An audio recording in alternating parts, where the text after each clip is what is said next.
Politics. In case any of you were unaware, the Institute of World Politics is a graduate school in national security and international affairs. We attempt to provide an education in what we call all of the instruments of statecraft, by which we mean not only such instruments of realpolitik as military strategy and conventional diplomacy, but instruments like intelligence and counterintelligence, economic statecraft, political warfare and public diplomacy. We are interested in teaching every instrument that leads to greater understanding of the affairs of state and also the affairs of states. And among the less tangible instruments that lead to such understanding would be the understanding of strategic culture. One could spend time on the precise definition of it, but if you think of intellectual or sometimes ideological paradigms that shape one's conception of oneself and also one's conception of one's opponents and adversaries, it can be an important tool in understanding the nature of conflicts and the nature of international realities. It's influenced by geography, history, and economics, of course, but in this case, this afternoon, we're honored to have the presence of Dr. Christine Fair discussing specifically the strategic culture of the Pakistan Army. Dr. Fair holds a PhD from the Department of South Asian Languages and Civilizations at the University of Chicago. She is an assistant professor at the Center for Peace and Security Studies over at the Walsh School of Foreign Service at Georgetown University. She's also a former senior political scientist for the RAND Corporation and a political officer with the UN Assistance Mission to Afghanistan and Kabul. In addition to her most recent book, which is available for sale in the lobby, Fighting to the End, The Pakistan Army's Way of War. She's the author of numerous books and co-editor of books related to political and military affairs in South Asia and internal security in Pakistan. She is a member of the Council on Foreign Relations, a member of Women in International Security. She's on the editorial boards of numerous scholarly publications, and she's also the author of a work of political satire, Cuisines of the Axis of Evil and Other Irritating States. And it's with great pleasure that I introduce Dr. Christine Fair. Thank you.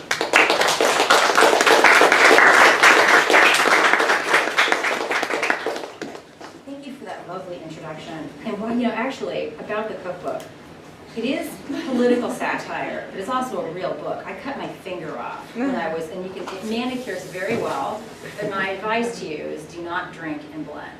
It's my advice to you cooking aficionados. It's a real cookbook, actually. So the cookbook came out over my brothers were deployed to Iraq.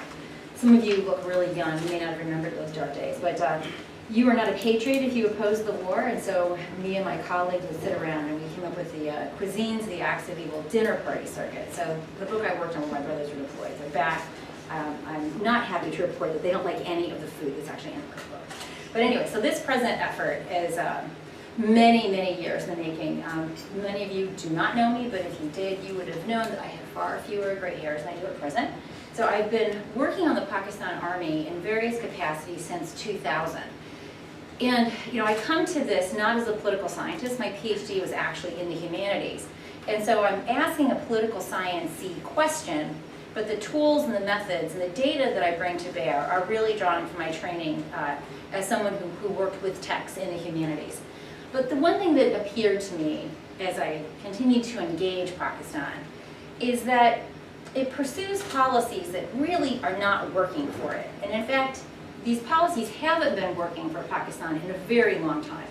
So for those of you who don't know that much about South Asia, India and Pakistan have been locked in this enduring rivalry since 1947. And since then, Pakistan has been trying to wrest the portion of Kashmir that India controls. Now, I'm happy to talk about the Indo-Pakistan dispute over Kashmir in the Q&A if there's any interest in that. But the long and short of it is that Pakistan waged wars in 1947, 1965, and 1999 in effort to get Kashmir, all of Kashmir, from India. And we can debate what the definitions are of losing and winning might be. But what's very clear is that Pakistan started each of those wars and failed to win any of them. In the 1971 war with India, which was not fought over Kashmir, Pakistan lost half of its territory to India. Now, I think any person, playing a Dungeons and Dragons-like game called India and Pakistan would conclude that this is called a loss. But when you read Pakistan's defense journals, which is the primary data that I'm using, Pakistan spins it very differently. First, some will say it wasn't even a war, because this was because India involvement in what was a domestic disturbance. Even those that concede it was a war will say, well, actually, all else equal, we were confronting a much bigger enemy, and yes, we were vivisected, but we're still able to give India a run for its money. So in some strange way, Pakistan sees its very survival as a strange form of victory. And I'm going to argue that that's a really important point in understanding what this army does. Now, Pakistan has not only persisted in its revisionism vis-a-vis Kashmir, as I discuss in the book, its revisionism actually expanded. Coming out of the 1971 war, one reads in their literature that Pakistan sees India as this rising hegemon. I just came back from India, so the ja thing is going to be tripping me up for a while. For those of you that spend time in India, you'll know it's not the Delhi Zoo, it's the Delhi Jew. When your zipper breaks, you get jip repair, not zip repair. So I got the ja thing going on. I apologize for that. Not only has I argue in the book, this revisionism actually expanding. So coming out of the 71 war, Pakistan posits for itself this role of being the only state in the region that can resist India's hegemonic rise. Now, what's interesting about this is that Pakistani defense writers talk about a rising Indian hegemon long before any of India's defense analysts begin to do so, including, I would say, Subramaniam, who was leading the forefront in terms of making Indians think about hard power and how Indians use it.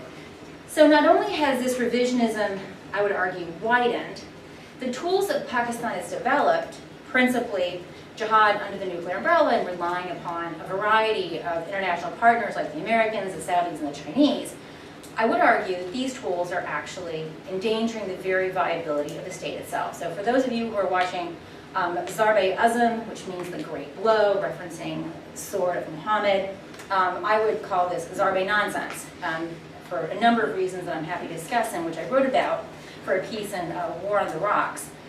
But there would be no Pakistan Taliban that would be drawing the army into these conflicts had there not been a whole suite of jihadi groups that the Pakistanis raised, principally to fight India and of course to manage the affairs in Afghanistan. Without an Afghan Taliban, without Jaish-e-Mohammed and a suite of other groups, it's very difficult to imagine that there would be a Pakistani Taliban. So from my puzzle is pretty straightforward. Why is it that Pakistan persists and indeed has expanded its notion of revisionism towards India, when not only have these policies decisively failed by any objective measure fail, it's also imperiling the very viability of the state itself.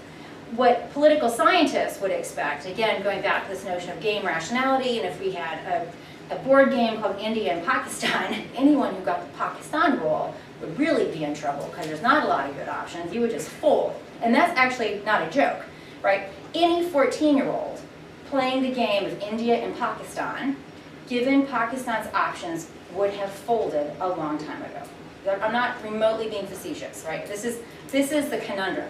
Looking at what Pakistan has, what Pakistan wants, and what India has, and the widening power differential between these two states, it would have been rational had Pakistan come to some kind of accommodation with India long ago. Because any price of concession in the future is going to be higher than the price of concession would be today. Does everyone sort of understand that point?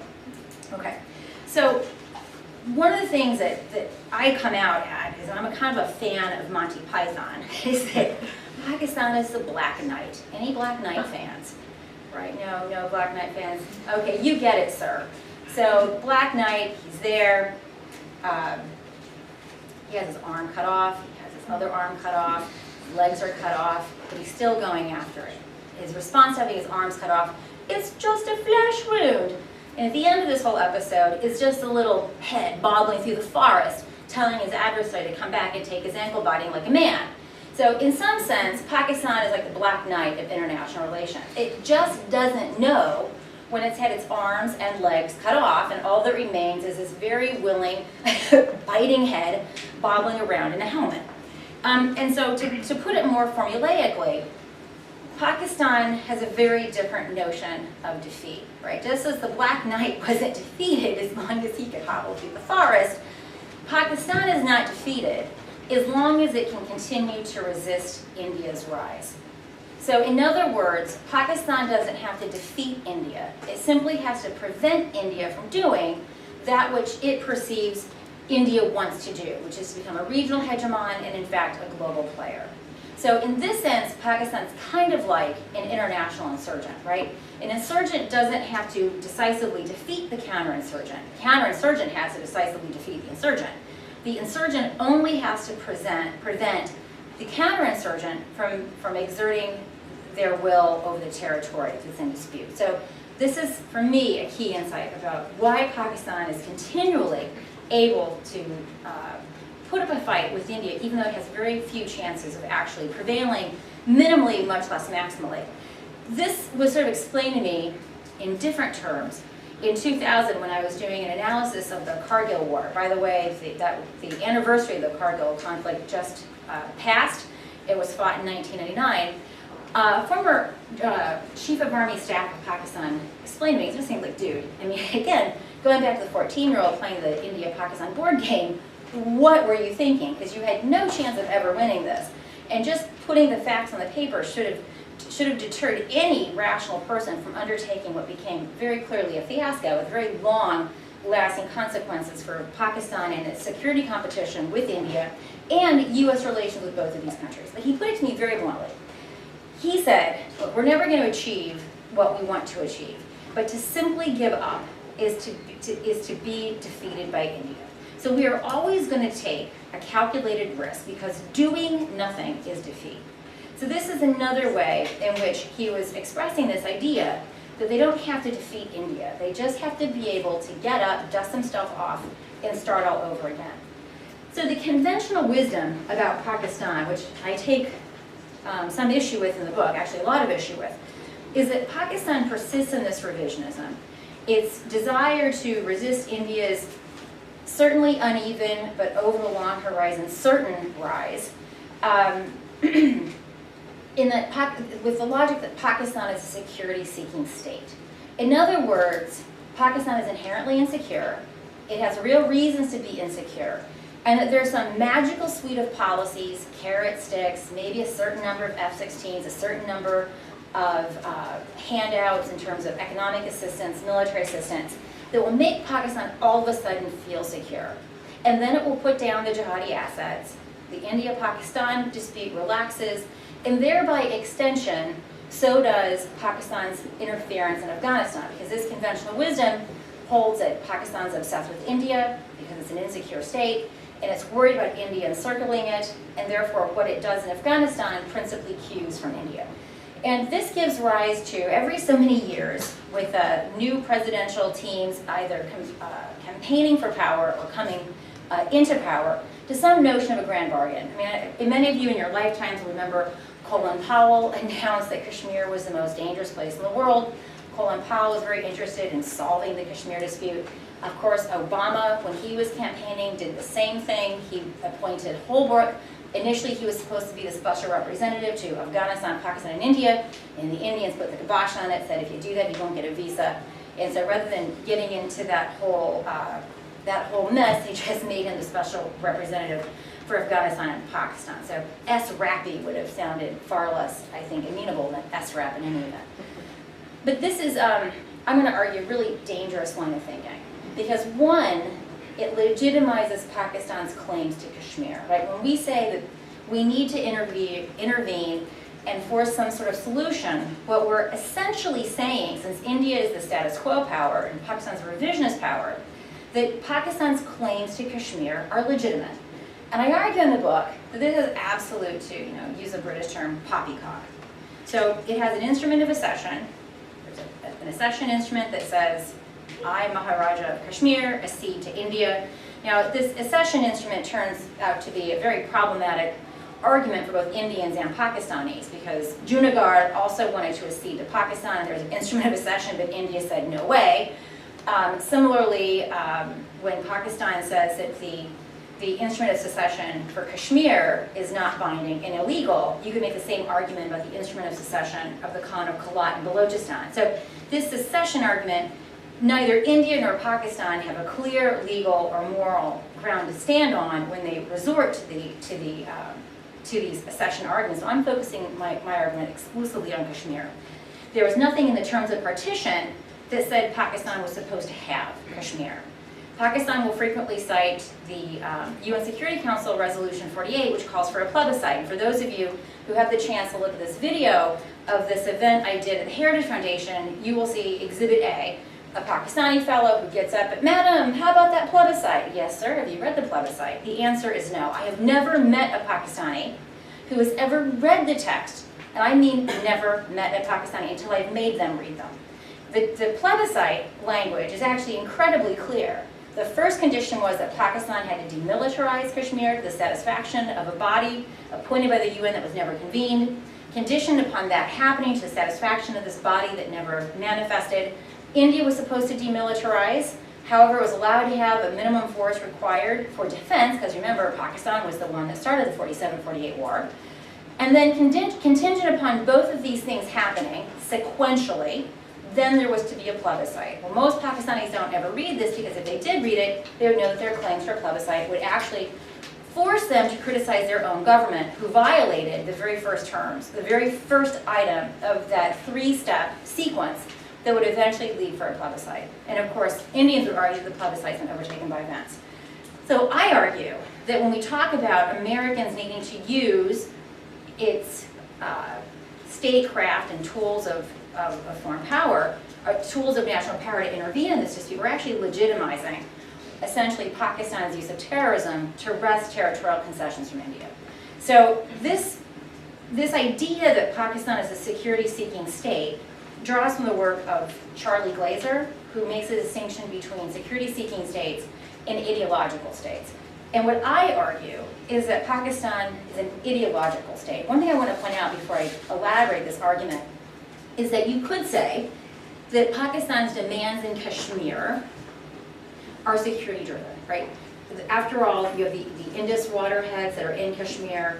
We know now that South Asia is completely riven with water insecurity. But what's actually curious is that the Pakistanis never make that argument in their defense literature.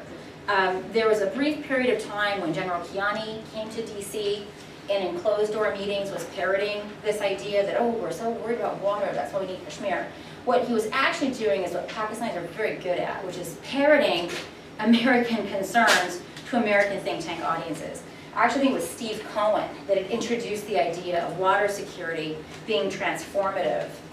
In other words, this window of opportunity for the Kashmir dispute to be resolved on basically ideological terms was long past, because now this was becoming a hard security concern. What Kiani was doing is what many army chiefs before him did, which is basically parrot back this language that they had picked up in DC. And I could give you other examples of this, but nowhere in its defense publications does the Pakistan military articulate water as a security concern. So this was a very striking omission.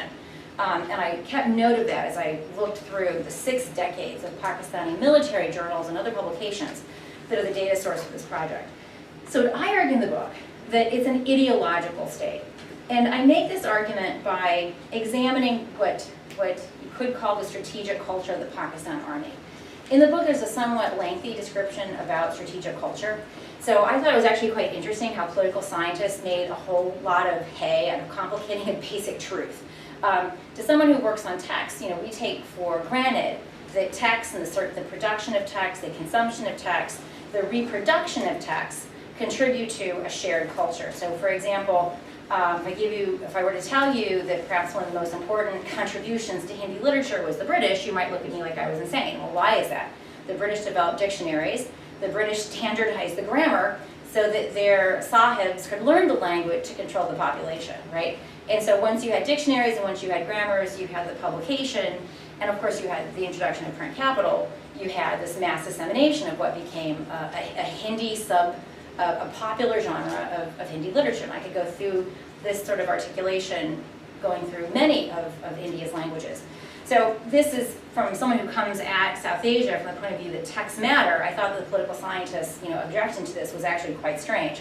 But nonetheless, I do pay homage to the political scientists on this issue because they're probably the ones that are going to be judging my tenure portfolio and not the people in humanity departments across the country. And that's probably good too because they hate my position on drones. So anyways, I'm screwed no matter which discipline I look at. But I was really struck by the work of Charlie Glazer, formerly at the University of Chicago, where I did my PhD and my undergrad and have lots of shrink bills to really make up for that 15 years of hell. But he's now here in DC. He defines a greedy state, and I'm going to read to you, I'm going to quote to you what he says. And if you don't think this sounds like Pakistan, raise your hand and let me know, and I'll take you to the bar and we'll have some scotch, and then my whole book is pointless. But he says that a greedy state is, quote, fundamentally dissatisfied with status quo, desiring additional territory even when it is not required for security. Purely greedy states pursue revisionism to increase prestige, spread ideology, and or propagate their religious worldview. Greedy states use competition as the only or primary means to achieve these non-security goals. To a first order approximation, that sounds like Pakistan to me. Now, I'm not saying that Pakistan does not have security-related goals, but what I'm saying is what mostly describes their behavior are these non-security objectives. And I'll give you some examples in a few minutes if you just bear with me. So the implication of this typology, whether Pakistan is a security-seeking state or is it best described as an ideological or greedy state, is important because Glazer finds that appeasement strategies are actually dangerous for purely greedy states because it encourages further appeasement. And I would argue that much of what the United States has done, and much of its engagement with Pakistan, has been really described by appeasement strategies, right? I mean, I want you to just think about this for a femtosecond. Let's imagine that any other state, let's call that state, I don't know, Iran, has in the last 13 years taken $30 billion from the United States because they are formally allied to the United States, while supporting our enemies in a country, let's call it Afghanistan, resulting in the death of 3,000 of our troops. At this point, probably more than, is that me? Oh my gosh. My dog has cancer, so I've got these, no, I mean, it's life cycle, but I've got these alarms that remind me of when I have to give her chemo. I apologize for that. Where was I? Appeasement strategies. Oh yeah, let's go back to our to our hypothetical. And oh, by the way, this country called Iran, who's been saying, no, Osama bin Laden is not in our country. He can't be here. They said this for 10 years. All of a sudden, it's this fellow was caught literally, a fetching distance, as I'm a fetcher with my dog, from Iran's premier military academy. What would we do to poor Iran? I don't even want to think about it. But I'll tell you what we've done for poor Pakistan. We've just kept writing the checks, right? So if you don't call that appeasement, I need a new definition of appeasement because none of this is making sense to me.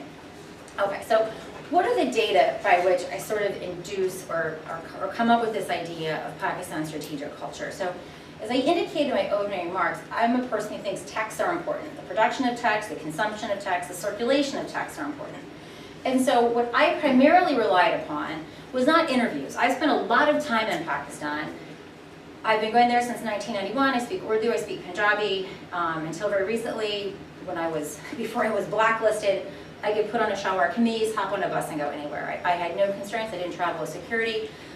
So I had pretty much free reign to most of the country except those parts that were prohibited by law. So I don't break the laws wherever I go. So that meant I did not go to FATA unless I was with the military or with some official escort.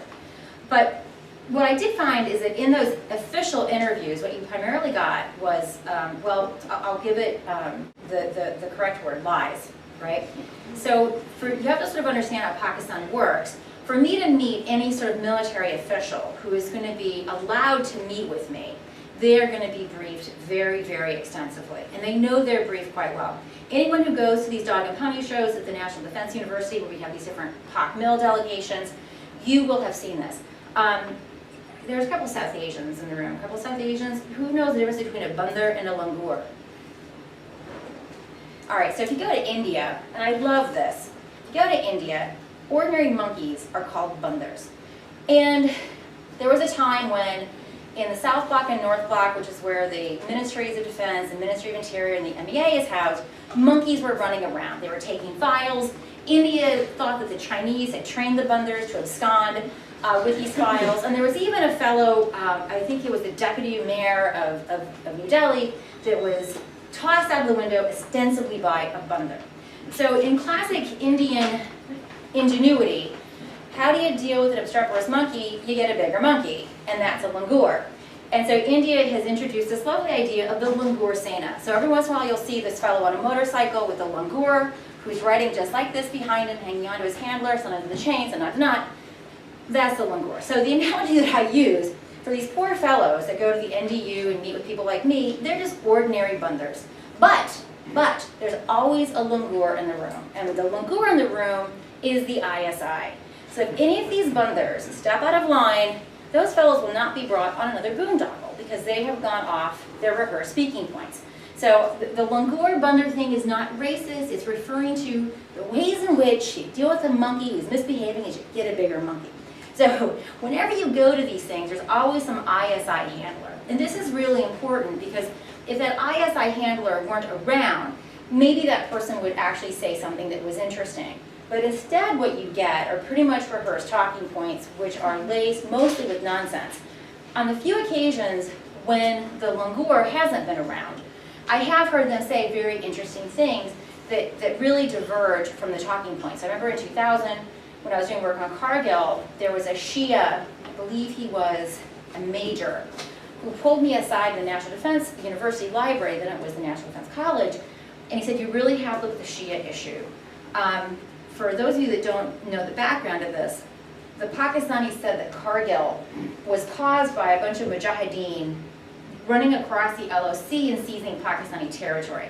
Now, of course, you know anything about mujahideen. Mujahideen really don't do holding operations at 14,000 feet.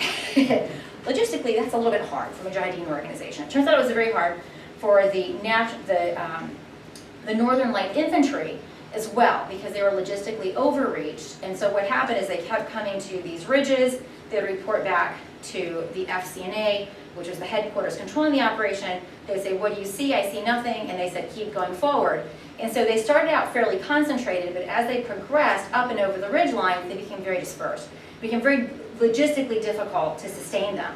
Also, this was completely done without any interoperability with the Air Force, the MEA. And so even doing simple things like getting food dropped to these Northern Light Infantry was very, very difficult. In fact, many of them died, and when they did autopsies, they found grass in their stomachs. They were literally eating grass to survive.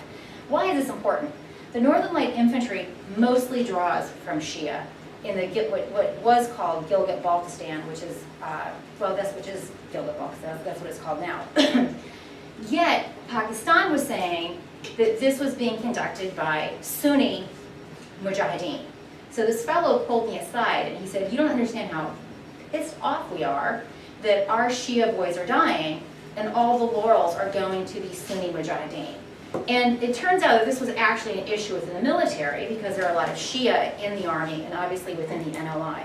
So this is just one example of how when you would get them off script, they would say something interesting. But most of my interactions, and oh by the way, being a girl is great because they used to think I was stupid. And so they would, I can't tell you how many times they thought I was stupid. And I just played that. I'm happy to play the Barbie route. Math is hard. Ladies, you know what I'm talking about. Dudes just think you're stupid and they just talk about you like you're not even there. It's almost like being a taxi driver. You know, people just have conversations in front of taxi drivers like they're not even like real humans, and the stuff that they get. By the way, best intel on what happens in the Pak Embassy are the embassy contracted drivers, because like they talk in front of me about the most personal things, like I'm not even real, and then they tell me, which is absolutely fabulous. So for the most part, I don't rely upon this interview data because it's so problematic. I mostly rely upon their text. So the Pakistan Army Green Book, the Pakistan Army Journal, the Pakistan Defense Review, Halal. And these are not publications that were easy to get a hold of. Interestingly enough, there are better archives of them here in the States than there are in Pakistan. That's just because we care about this stuff, right? And oh, here's a funny thing. PL 480 program actually is a source of a lot of these materials. So if you don't know what the PL 480 program is, we can talk about that in the Q&A. So ironically, I was better able to do this research here than I was in Pakistan, because I would go to Pakistani archives were in such disarray. And where appropriate, my work generally draws upon mixed methods. So in the book, I also mobilize data that I've collected on different militant groups, as well as Pakistan Army recruitment data, which I'll talk about in the last few minutes of the talk. So let me just go through the key findings. So the first, and for those of you with a military background, this might seem kind of odd to you. Certainly it struck me as odd the first time I read it, now it just strikes me as Pakistan. And that is that the Army defends Pakistan's ideology and geography. Now many people think that this is, and by the way, the ideology is of course Islam, the two-nation theory. Many people think that Zia began this marrying of Islam and the Pakistan Army and so forth. That's just complete rubbish as well. It actually began with Pakistan's first Pakistani Army chief, Ayub Khan. 54, I think was the exact year, he wrote a piece on foreign affairs called The Ideology of Pakistan, and guess what he lays out? He starts out with Allama Iqbal, kind of a weird thing for a general to pull out Allama Iqbal, who was a Muslim political, how do you describe Allama Iqbal? He was a philosopher of Islamic thought, might be the best Cliff Notes description of him. So it's quite strange that the Pakistan Army actually says, not only is it our job to protect the physical territory of the state, but also the ideological frontiers of the state. And this happens, as I said, with the very first Pakistani Army chief, Ayub Khan. He was also the first military dictator. For those of you that may or may not know that much about South Asia, until he became the army chief, all previous army chiefs were actually British, right? The second insight from this literature, and it's really amazing to read this stuff, and by the way, this stuff is still being written to date, that India is Hindu. And that as a Hindu nation, it is opposed to Pakistan's ideological foundations, the two-nation theory. Now, 2 points of elaboration here. The two-nation theory was propounded in the early 20th century, saying that Hindus and Muslims are separate nations. And as a consequence of which, Muslims could not live under Hindu domination unless they were given equal representation in a combined parliament in an independent India. So many people think the two-nation theory was first mobilized to say there should be an independent Pakistan. That's not true. Jinnah said that we are equal nations, despite the fact that we are fewer in number than Muslims. And of course, the Indian National Congress that was fighting for independence from the British said, I'm sorry, that math is really unacceptable. And so the way in which this compromise eventually emerged was that Pakistan was carved out of the detritus of the Raj. But the two-nation theory was not initially floated exclusively with this concept, although many Pakistanis are not aware of the different interpretations of what the two-nation theory was. Now, obviously, for those of you who've been watching Indian politics, the rise of Modi as a prime minister really, for many Pakistanis says, see, I told you, India is civilizationally Hindu and opposed to us. So we're going to see how Modi, of course, has a very important communal background with the RSS. He says he's disavowed it, although I haven't seen any evidence of him doing that publicly, but we'll see.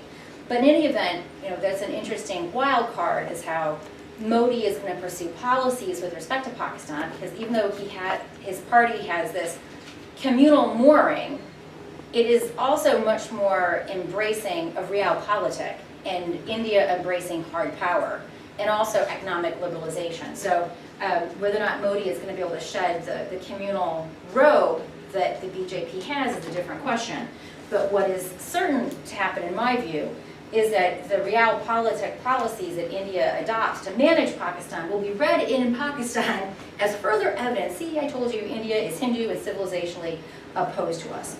This gives rise to another related concept, that the army has to defend the two-nation theory at all costs. Now this is also very, very strange, that you would have successive army chiefs saying the two-nation theory is our national ideology and we have to protect it. I mean seriously, what army chief, if the American army chief, if the Indian army chief were to make a comparably religious-laden statement, it would really be the cause for firing, potentially, congressional hearings, Lok Sabha hearings. It would be a hullabaloo.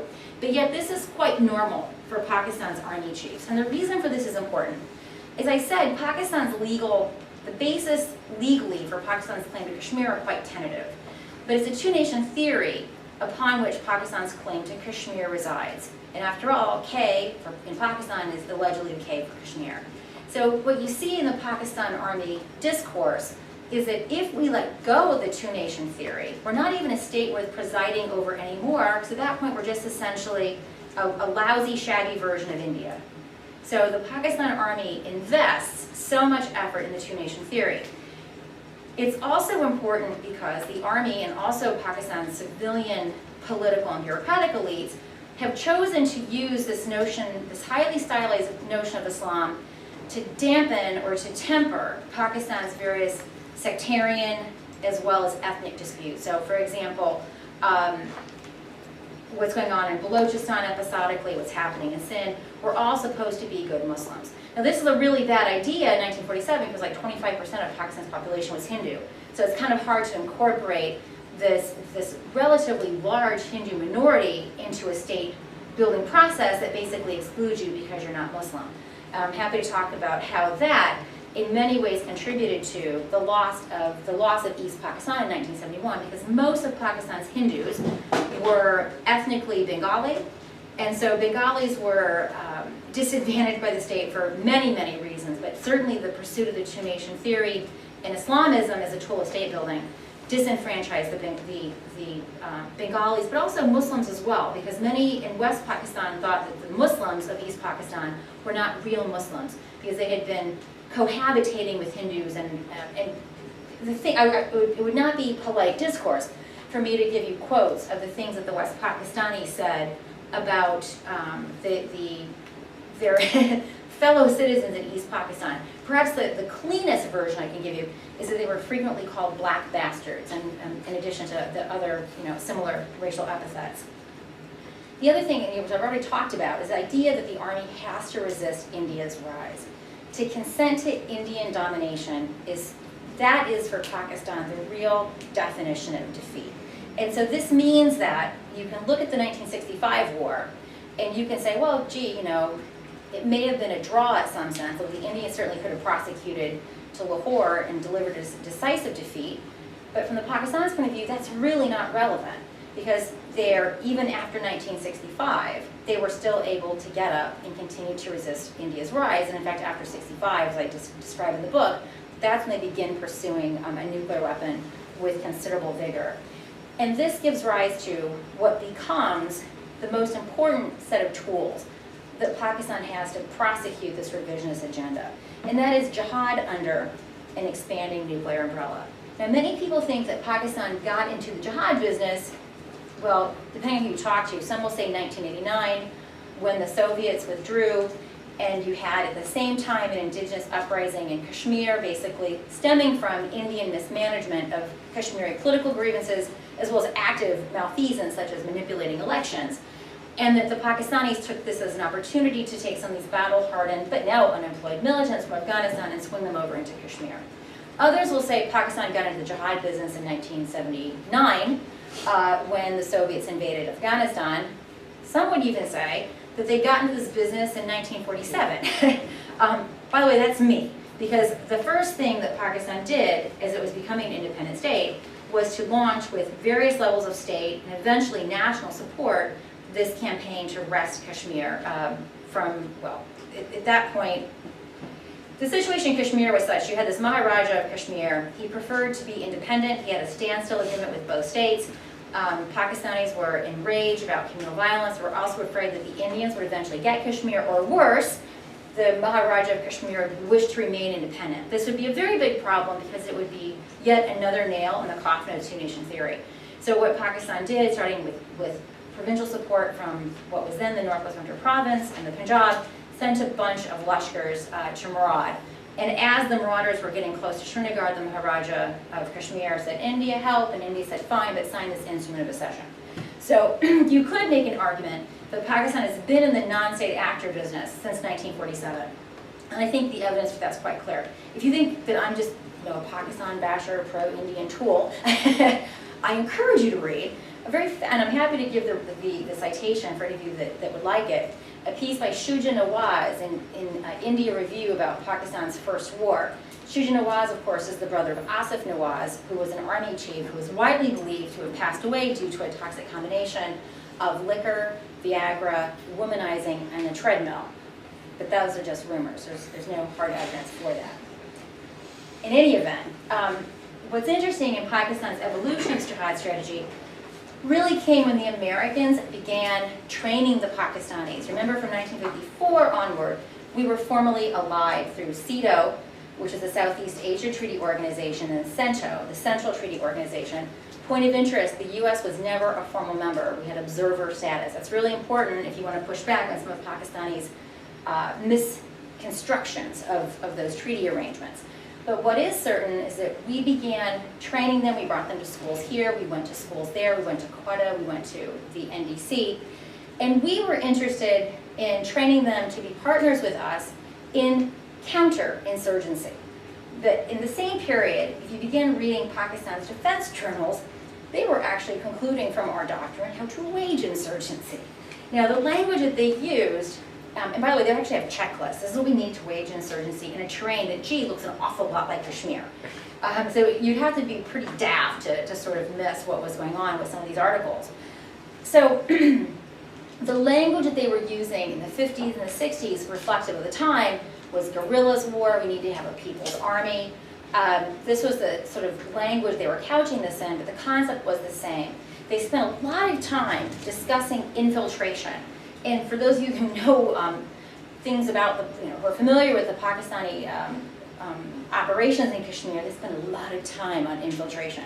So the fact that they spend so much effort expositing infiltration as a military tool, I think is really important for understanding. And in fact, some of the articles were penned by officers that would later take on high-profile roles in the 1965 war, Kargil war, the 71 war, and so on. So these guys are not just random, Joker Javeds writing this stuff. These are actually people who, over the course of time, take on important leadership roles in this institution. At the same time, let's talk very briefly about the nuclear issue, and then I'm going to try to wrap it up so you can get some questions in. Many people think that Pakistan got into the jihad business circa 1990. Now, I think this has been in the popular domain because there's a huge misunderstanding of the Pressler Amendment. So even scholars like Paul Kapoor, in his work, will define the non-nuclear period as up to 1990, and the nuclear period from 1990 onward. Now, this is an incredibly important misunderstanding. And if you don't understand this period, you don't understand some of the breathtaking risk-taking that Pakistan began to take in the 1970s. So Zulfikar Ali Bhutto was Pakistan's first civilian autocrat. He had actually wanted to pursue a nuclear weapon for Pakistan as early as 1964. Why 64? Why was 64 important? Some of you may know that in 1962, India fought and lost a war with China. And then in 1964, China tested a nuclear weapon. So that's, by the way, China just sort of snuck into the NPT. It's just the NPT was coming into the fore, which India basically says is nuclear apartheid. And oh look, China just sort of snuck in to the tent as the tent was closing. Zulfikar Ali Bhutto understood that as soon as China tested in 64, India would itself begin pursuing a nuclear weapons program. And for those of you who are familiar with the program, a couple of works I recommend you is obviously George Perkovich, Ashley Tellis.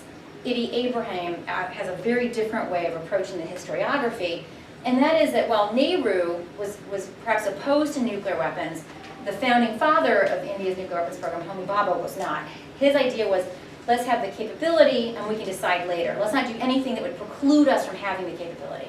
And in addition to this, India's program actually began under the British. And so some of India's founding scientists actually studied in the UK with very important, for those of you, remember the Bohr model of the atom? Anyone take chemistry in college? I was a chemist as undergrad. I still have the tremors and the trauma of the Bohr model of the atom. So some of India's scientists, for example, studied with Bohr, which is, if you know who Bohr is, that's a really important lineage to study with. Pakistan didn't have any of this. Pakistan, in fact, had very little from the partition of the Raj. You know, Pakistan from the beginning was kind of like that symbiotic twin that was like growing off the shoulder of the main child that got lopped off and said, go fend for yourself. And actually, surprisingly, it's done fairly well, all things considered. So Zulfikar wanted to jumpstart Pakistan's nuclear program. Ayub Khan, the army chief and the first military dictator, said, we're not going to do it. Because A, it'll really alienate our Western allies, and quote, if we need it, we'll get it off the shelf.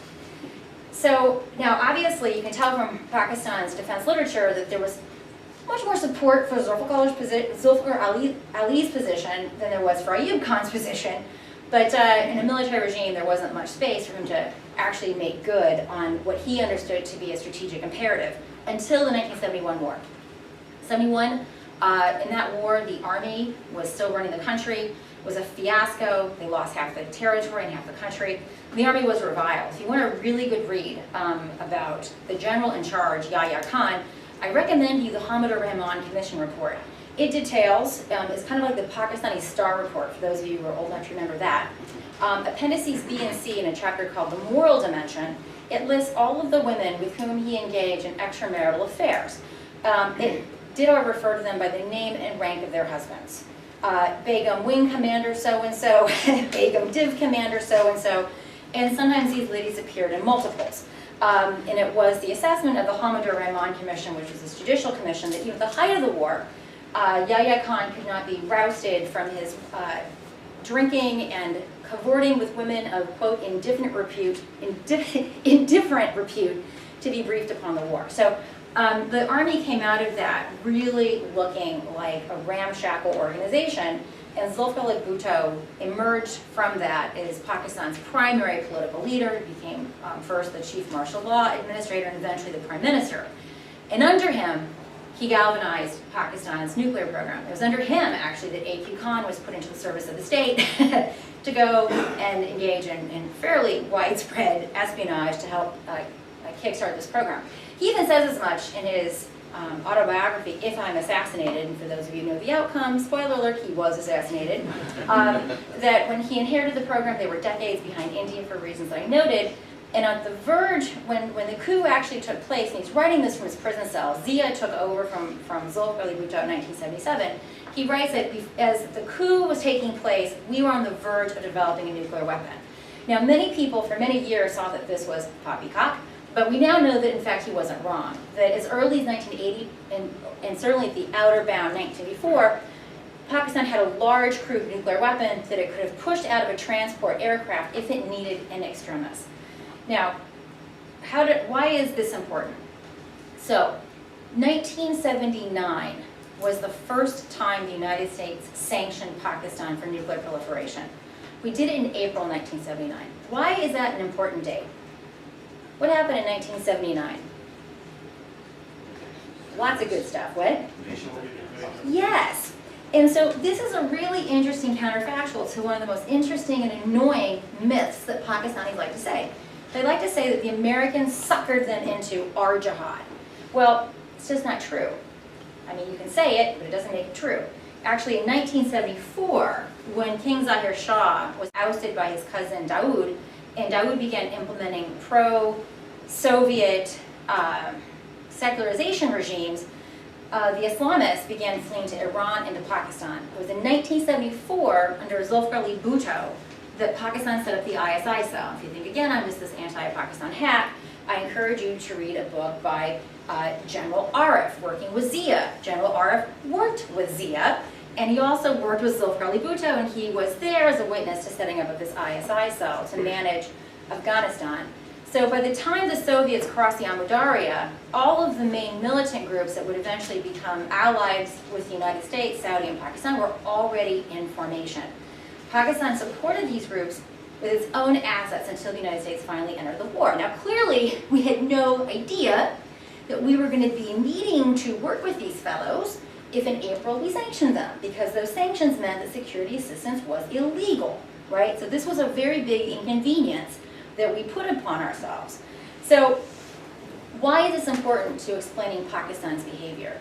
So the folks like Kapoor, Shamit Ganguly that think about Pakistan as a nuclear weapon state from 1990, and they talk about the risk-taking that Pakistan takes from 1999 onward, they're completely unable to explain the breathtaking risks that Pakistan actually takes in the 80s with respect to India. So for example, supporting the Sikh insurgency. Pakistan was a huge supporter of that. And in fact, at one point in the 1980s, Pakistan was sustaining 3 insurgencies, right? In Afghanistan, in the Punjab, as well as in Kashmir, as well as in various parts of India's northeast. And I argue in the book that if you sort of look at the, I'm not sure what the word is, the temerity, the brazenness of Pakistan's use of these non-state actors, you sort of plot it out, it very much aligns with the trajectory of Pakistan's expanding nuclear umbrella.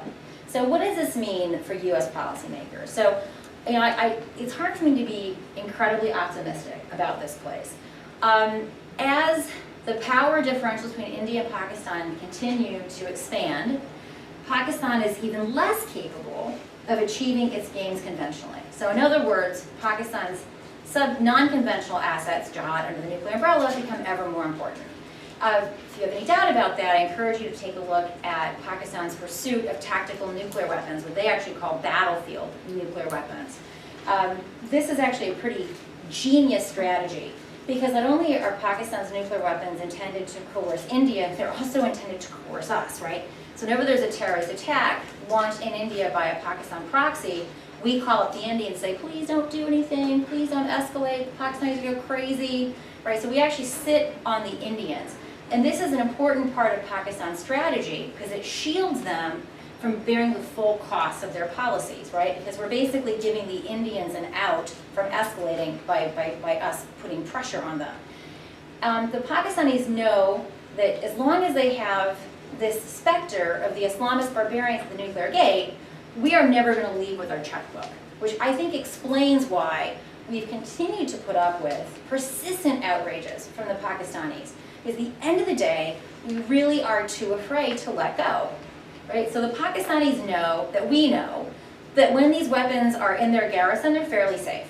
But when there's a conflict, they're assembled, they're mated to their delivery mechanisms, and they're forward deployed. And this is why this is how they are able to suck the Americans into this conflict cycle. There are no nuclear weapons, why do we care? The Indians would have just trounced Pakistan a long time ago. But we're worried when these things are forward deployed, not only of inadvertent use, but when they're forward deployed, that's when they're vulnerable to theft. And if you've been looking at the various episodes where the Pakistan military has been targeted, relatively low-ranking officers are able to provide really important information. So we're really worried about this, and they know we're very worried about this. The introduction of battlefield nuclear weapons shortens the timeline that they can get us all wrapped up into a swivet, right? And so if you take away your big aid project, what do you also take away from the embassies? You take away spies, right? So this is very clever in how they use their nuclear weapons not only to coerce the Indians and to raise the cost of any sort of punitive countermeasures developed against the Indians or against the Pakistanis, they also use them to coerce us to stay and continue writing the checks. So I argue in the book that we really need to understand Pakistan not as a security-seeking state. We need to understand it as an ideological state, a state that's going to continue using these asymmetric tools, and in fact, they're the only tools that they're going to have in the future. So there's no expectation they're going to let go of Lashkar-e-Taiba, Haqqani, the Taliban. Taliban will take on a new guise, Taliban 11.0, but they're not going to let go of these sorts of assets.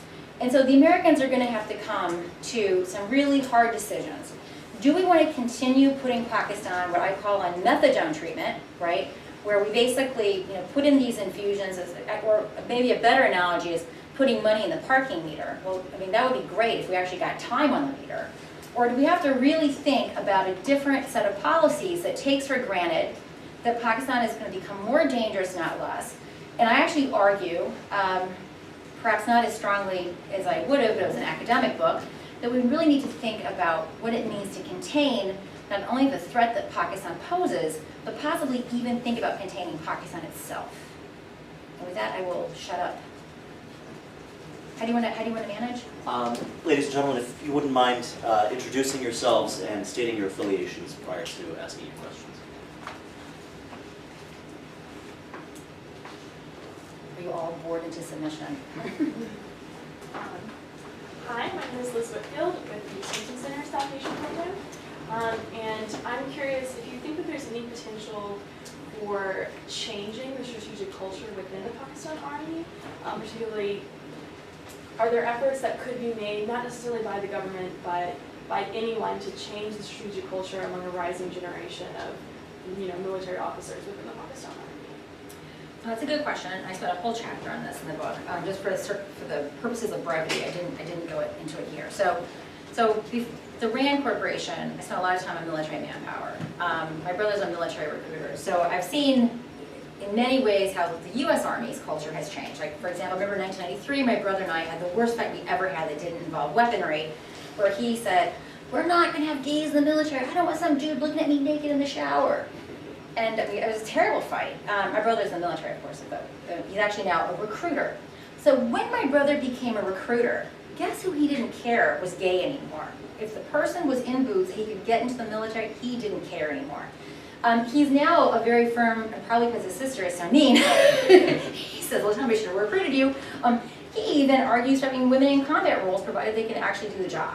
Now, 1993, my brother was exactly as I said. And I would say, and by the way, he's enlisted, he's not an officer. So, in the other, right now he's an E8. So when I interact with his colleagues, I find that he is not dissimilar. That his colleagues are more like him today than like he was in 1993. So military cultures do change. That we have had such open discussions about very complicated issues attest to that. But this is very hard going. And changes in the military happen when there's a change in society, right? Especially armies. Armies recruit from the population from which they draw.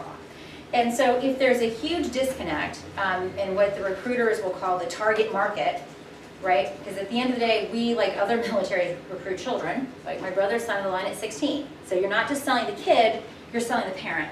And if the parent doesn't believe in what the military is doing and the corporate goals it espouses, that parent is not going to sign. Maybe that kid will rethink military service when they're 18, but chances are by the time they're 18, they've done something else. That's why we won't sign the Convention on Child Soldiers, because we want to get them when they're 16. They can't deploy until they're fully trained at 18, but we get them when they're 16. So the Pakistan Army is no different.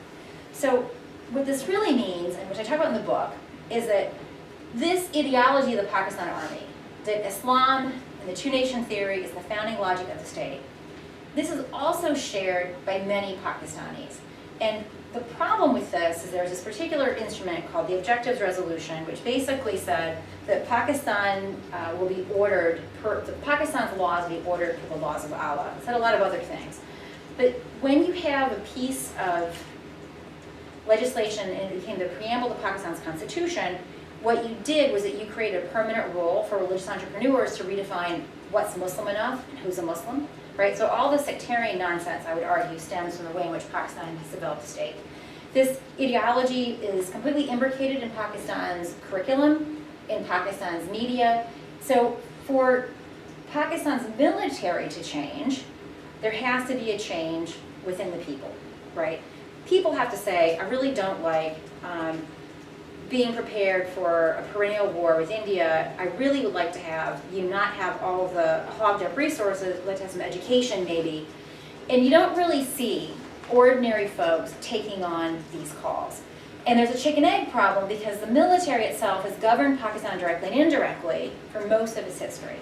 And when they've been in direct power, they've had direct control over the curriculum, media, and so forth, with the exception of Musharraf. But even then, Pakistan is a very self-censored media because if you say something that goes too much against the preferences of the army, you end up in a ditch, literally, or your wife does, or your children, gets surveilled, and that's a good enough signal for you to step into line. So that's a very hard endogenous nut to crack. But there is something that sort of happened by accident. So the Pakistan Army has been trying to expand its recruitment into other provinces. And the reason for this is, if you're a Baloch or you're a Sindhi, you are excluded from the military, not necessarily because the army won't have you, because you may not have the standards to get into the military. So educational attainment's much lower in these two provinces than in the Punjab, and historically the army draws from the Punjab. Now, if you're an army that runs the country, you want to have the illusion that any citizen can have the equal opportunity to loot the country in the guise of being in uniform. And this is real. So the folks in Balochistan are very resentful that the country is run by what they call a Punjab Pashtun condominium. And so what the Army has done is they've relaxed their recruitment standards in Balochistan and Sindh. They've built cadet colleges to try to increase the human capital of the kids that attend the cadet colleges and also create an interest in serving. More controversially, when cantonments come in, so do things like gas and electricity. Now, it turns out they've actually done very well in expanding. In fact, I have a map here, which you probably can't see, but it's on my website, christinefair.net. But in '72, where I'm using district level officer production numbers, these little dark spots are basically in the Punjab.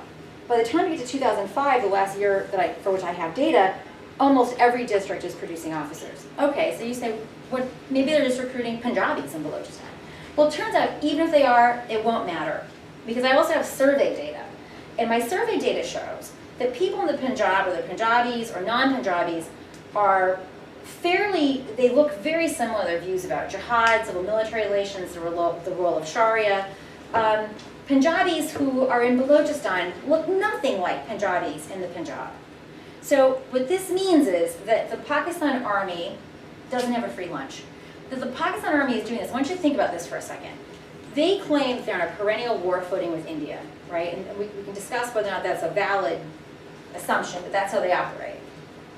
For them to take a lesser qualified Baloch or Sindhi, when they have, by the way, just an important fact, for every slot at the Pakistan Military Academy in Kakul, they have anywhere between 100 and 1,000 applicants. So this means that they have their pick of the Punjabi and Pashtun litter, yet they are choosing to pick lesser qualified people from these provinces. Now, presumably this could have readiness implications, but this is a trade-off that the Pakistan Army is willing to make, so which tells you this is a really important corporate goal. But it does suggest that unless the Pakistan Army is very good at taking these different views from these other provinces and smushing them into the Pakistan Army sausage, and by the way, armies are very good at making sausages, this, I'm going to argue, is the only prospect for the Pakistan Army to change. Because this is basically a free rider problem, right? It's bringing in people from these other provinces, but attached to these new people are different attitudes. They're really quite different from the staple of the Punjabis that they were recruiting from before. Now, I don't want to conclude that statement with you thinking, oh, she's so optimistic, because I'm not, because I know armies are really good at making sausages. And we also don't know what the retention profile of these officers look like, right? Because they didn't start out so well to begin with, and Pakistan does not do remediation. They may not promote, and they may attrit. So it's hard to say, but this is actually a really striking figure. If you want to see the precise questions in my survey, I have a paper in security studies that came out this year, christinefair.net. All of my publications are there for you to peruse. Yes? Is there any significant discourse within Pakistan military service itself over, say, different goals for their state? For example, are there lines of tension between, say, the Army and the Navy, or between the Army and the Air Force? Or are there factions that can be seen in the service literature? So I didn't look at the other service literatures, because this was a hoary enough project. So in Pakistan, so to go to your first question, one thing that really struck me is that the ISPR, which is the Inter-Services Public Relations Unit, they're very good at imposing a lot of continuity. So I suspect if some fellow came out and said, we should economically normalize with India because a better economy means more money for defense and a better army, they would be squashed down, be like whack-a-mole. So in terms of their public representation, you don't see that. Now when these fellows retire, they say some very sensible things. Now, I would argue, I'm a cynic, so these fellows, when they retire, they get brought on all these track 2 boondoggles. And if you're not a peacemonger, you don't get to go to Chiang Mai, which is, I think, one of the most recent sites of the most recent track 2 boondogglery. So there is some dispersion of incentives. Like if you look at the track 2 composition on the Indian side, you'll have very senior politicians, you'll have very senior bureaucrats. On the Pakistani side, they'll have all of these youngsters, and then a bunch of retired generals and, and former ISI guys. So when they're in these contexts, and they write op-eds, of course op-eds are very good at signaling that you're a peace monger, that you'll get picked up by the track 2 boondoglery. They do say very, very sensible things, but they never said that when they were in uniform. And there's an institutional argument for this, right? When you get to, it's like my brothers, they're now like, my older brother, he is like 18 years in the service. Doesn't matter what the Army does, he's gonna stick it out because he wants his retirement benefit at 20. So I think when you get to a certain rank, the costs of disagreeing become too high. And so even if they disagree, they're not going to disagree publicly. And this is really important to the Corps commanders because this becomes essentially a coordination game, right? So like take for example Musharraf. This is a really good example when the Army came into almost public disagreement. He didn't step down from the presidency because of the dudes and gals and the black coats called the lawyers movement. He stepped down because the Corps commander said, dude, you really have to go. You're bringing disgrace upon the institution of the Army. And that's really what happened. But think about the coordination game that went on for the Corps commanders. You had to be pretty sure through tacit signaling that the other Corps commanders agreed with that first fellow who floated this idea. Because if they disagreed with you, you would be outed immediately and you would lose your posh, you would lose many of your benefits had you been able to continue on in the service. So the cost of being that mole and the cost of getting whacked is really, really high. So even if they do have these personal views when they're in uniform, it's really difficult to see it. It really is difficult. Now, if you look at Pakistan's media, TV in particular, there's a lot of debate about these issues. And you could, even in the Urdu media, of course, it's the distribution is really skewed. You have crazy left-wing liberals who want a secular Pakistan, who have very little constituency, and then you have a whole menagerie of right-wing nutters. And it's not really clear who these people represent and who has more of a market share. But it turns out it actually doesn't matter, because most Pakistanis are not watching the news. Most Pakistanis are getting their information, and I've got survey data on this, on face-to-face interactions, local interactions from, particularly from religious leaders. The Friday Mosque sermon is a really important source of information. So I don't get too concerned about the vibrant Pakistan media because it doesn't matter on many of the issues that we care about. And then in addition to that, as I said, there's a lot of self-censoring. If you go too far beyond, they will kill you. Salim Shahzad killed a few weeks after the Bin Laden raid. Hamid Mir was even shot at. Raza Rumi was shot at. And this is, in fact, the CPJ, the Coalition for the Protection of Journalists, declares Pakistan consistently every year to be one of the most dangerous places for journalists to work. And great piece on, I think it's Human Rights Watch or International Crisis Group's website, on the very tight muzzling of the media on covering this preposterous circus that they're calling Zarb-e-Azab. So going to your question, it may, but it's very hard to observe. Thank you. Yeah. Yeah, my name is Jim Root, retired Army, and I've never been to that region.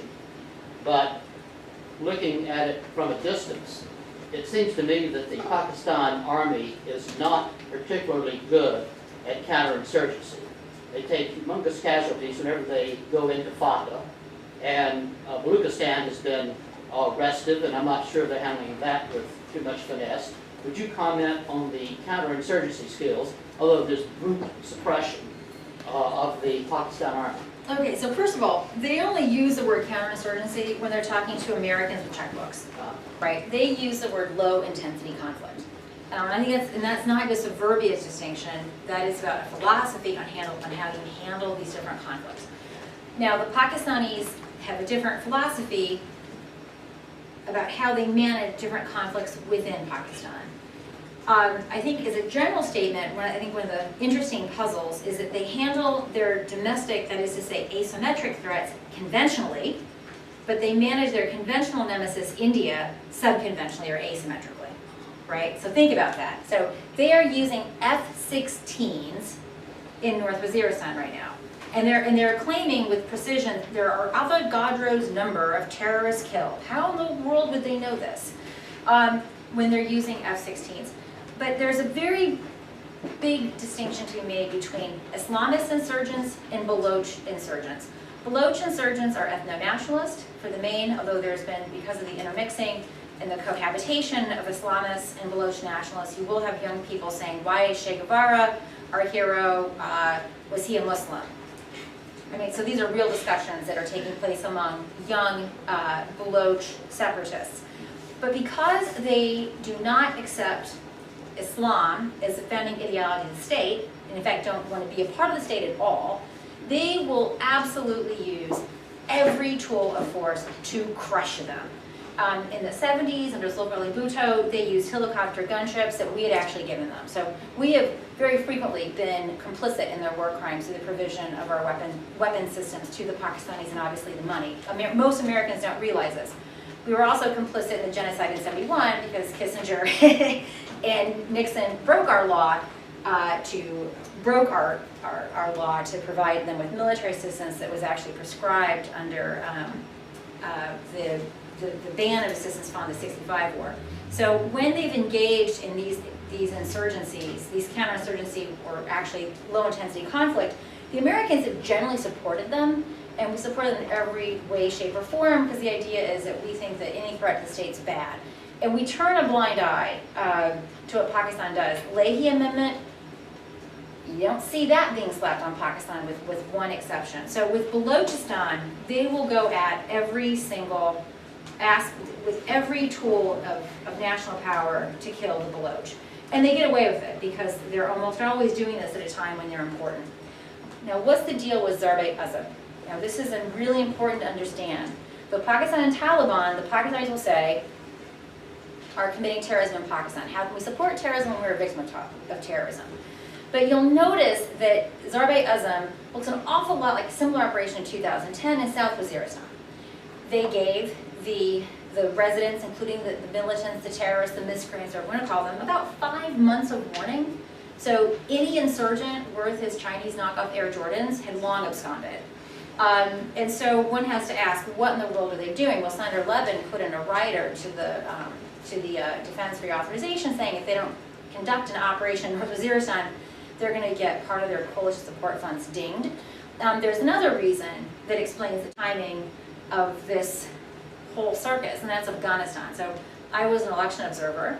One could not help but notice that the timing of the so-called ceasefire with the militants that took place in the spring coincided, and also the warning that we're coming to North Waziristan, coincided with the electoral cycle in Afghanistan. And the goal of that was to get as many of those militants to stop fighting the Pakistanis and basically go to Afghanistan to kill us, our allies, and to disrupt the Afghan election. In fact, the Pakistanis are so furious that the election was not derailed, although it certainly did get derailed, that they replaced the Taliban's basically the equivalent of their DGMO. So what you're not going to see in North Waziristan is any actual killing of terrorists that we care about, because those fellows have been persuaded to go into Afghanistan. Now, Pakistanis will say, well, why aren't you closing up the border? It's like, well, had you perhaps done this operation in 2009 when we discussed, when we had this thing called a surge, we may have been able to do that, but your timing was sure convenient for yourselves. So what we are going to see is that they're going to go after the Uzbeks, and basically anyone who chose to stay in North Waziristan to fight the army. Those are the people that they're really going after. They'll go after tunnels, they'll go after any arms caches that are used against the Pakistani state. And what you're certainly going to see is a bunch of fabricated evidence of Indian involvement. I was quite amused a few weeks ago when ISPR released 1 billion Indian rupees. And of course, the actual photograph of the 1 billion rupees was, according to my count, 50,000 rupees. And in any event, they were. I mean, obviously, this was just complete rubbish. So it's the reason why it's hard for them to go after these groups decisively is complicated, because elements of the TTP have overlapping membership with those militant groups that operate on behalf of the Afghan Taliban and also operate in India. So in 2008, you might recall, this was genuinely priceless. two chief militants, Baitullah Masood and Maulana Fazlullah, who had at the time had been waging an insurgency against Pakistan for 4 years. After the the attack by LET in Mumbai in November 2008, they offered a ceasefire, and the army chief called them patriots. So nothing demonstrates the Army's complete unwillingness to kill or put down any asset that could be in the future turned. Now those that do prove to be utterly recalcitrant, Naib Mohammed, Baitullah Masood, Hakimullah Masood, they will typically give their drone coordinates to us, and we will kill them with drones. So thank you, taxpayers, what I expect the Pakistanis to be saying, but somehow that's not the message that we're getting. Or they will, in these military operations, go in with very great collateral damage, as they did in SWAT in 2009, and as they're doing episodically in other parts of Fatah. I think we have time for one more question.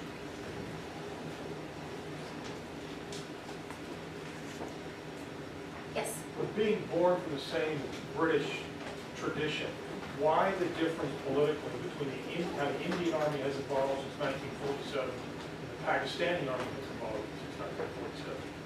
No, that's a good question. So everyone assumes that Pakistan was an equal inheritor of partition. And so I have one thing to say, that it just wasn't true. So in 1947, you have to imagine, so when the Brits first arrived in the subcontinent, they actually first arrived in Calcutta, so in the east. By the time the Brits expanded their presence to the western parts that became Pakistan, you actually had about 200, well, more than 200 years difference. This means that in those parts that were longest under British control, they had spent more time in this process of indigenization. So right, first you had mercantilism, like with the East India Company, and then after the mutiny of 1857, it became direct rule under the Raj. So you had this mercantilism, militarism, and then eventually indigenization. So ironically, it's actually not irony, it's just Pakistani stupidity. East Pakistan had a very robust experience with parliamentary democracy and so forth, but because they were not Muslim enough, they were not officially considered part of the project. So going to your point, when Pakistan became independent, all of the ministries were completely bereft of personnel. So there had been no history, for that matter, of governing Pakistan, that territory from Karachi. They had to remake all of these institutions. Most of the fixed assets, and thinking of the military, for example, the Indian Military Academy at Dehradun, all of the ordnance depots, the training institutions, all of the command structure was intact in the place that, in the parts that remained India. Pakistan had to start completely from scratch. There had never been any history of commanding an army of these elements from the parts that became Pakistan. Because of the ways in which the British chose to manage the Muslim-Hindu problems after 1857, there were to be no single units that were completely Muslim. This meant that Pakistan inherited no complete units. So you can already begin to imagine that not only did you have, now I would say that the military was better off than the rest of the institutions. So the idea of civil military control when there were no civilians is really difficult to imagine. And on top of that, the political movement that secured Pakistan's independence, the Muslim League, they were all from the parts that became North India. They had no political constituency in the parts that became Pakistan. So this would be equivalent to if a bunch of American politicians want to move to Canada and restart their careers. I mean, actually no, let's say they moved to France to restart their careers. So they didn't even have the language in common. So the first thing that you had is you had no civilian capability. But the army, though it was enervated vis-a-vis, eviscerated and not nearly as strong as the Indian army, it was still the best of the lot. And the 47-48 war sort of put the army into that trajectory. At the same time, on the Indian side, you had the guidance of Nehru. Nehru lived a very long period after independence.